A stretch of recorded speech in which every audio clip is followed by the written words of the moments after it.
इब करें।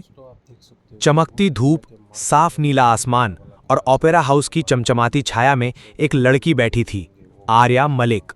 29 साल की भारतीय ओरिजिन की एक पुरातत्ववेत्ता यानी कि आर्कियोलॉजिस्ट, जो ऑस्ट्रेलिया में ही पली बढ़ी थी। उसने हाल ही में अपने दादाजी की पुरानी अटारी यानी कि एटिक की सफाई करते हुए एक 180 साल पुरानी डायरी खोज निकाली थी, जिसमें लिखा था, मैंने उस द्वीप को देखा है जो सिडनी की जमीन के नीचे है, एक द्वीप जो समय से छिपा हुआ है और जहां सूर्य कभी अस्त नहीं होता। Captain Albert Donahue, 1842। डायरी में एक स्केच था, सिडनी हार्बर का नक्शा, जिसमें एक जगह D17 गोल घेरे में चिन्हित थी। आर्या ने हार मानने की बजाय उस रहस्य की परतों को खंगालने का फैसला किया।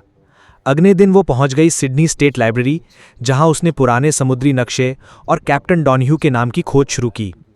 एक रिकॉर्ड में उसे पता चला कि 1842 में एक ब्रिटिश जहाज अलेक्जेंड्रिया सिडनी हार्बर में डूबा था, लेकिन जहाज का कोई मलबा कभी मिला नहीं।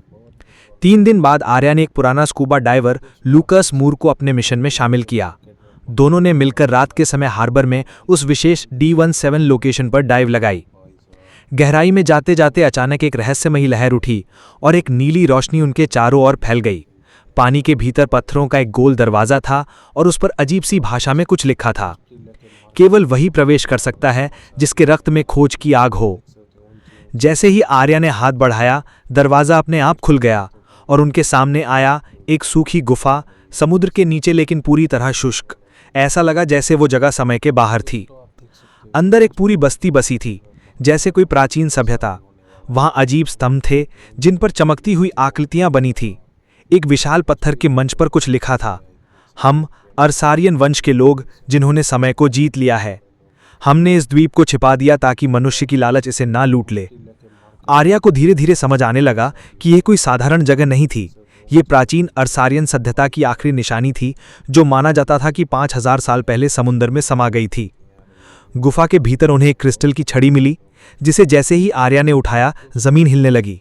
लूकास घबरा गया, लेकिन आर्या शांत थी। छड़ी ने उसके हाथ में कुछ बुदबुदाया, तुमने द्वार खोला है, अब या तो सत्य सामने आएगा या फिर काल। उसी रात सिडनी शहर में अजीब घटनाएं शुरू हो गईं। ओपेरा हाउस की लाइट्स अपने आप बुझने लगीं, टरांगा जू के जानवर डर से चिल्लाने लगे और कई लोगों ने बताया कि उन्होंने नीली रोशनी वाली परछाइयां देखीं। आर्या और लूकस वापस गुफा में गए और देखा कि क्रिस्टल से एक नीली ऊर्जा बाहर आ रही है और एक पत्थर पर अर्सारियन भाषा में लिखा था, ये शक्ति उस तक पहुंचनी चाहिए जो आत्मा से शुद्ध हो, अगर नहीं तो सिडनी शहर जलमग्न हो जाएगा जैसा कि अटलांटिस हुआ था। अब सिडनी के भविष्य की चाबी केवल आर्या के हाथों में थी।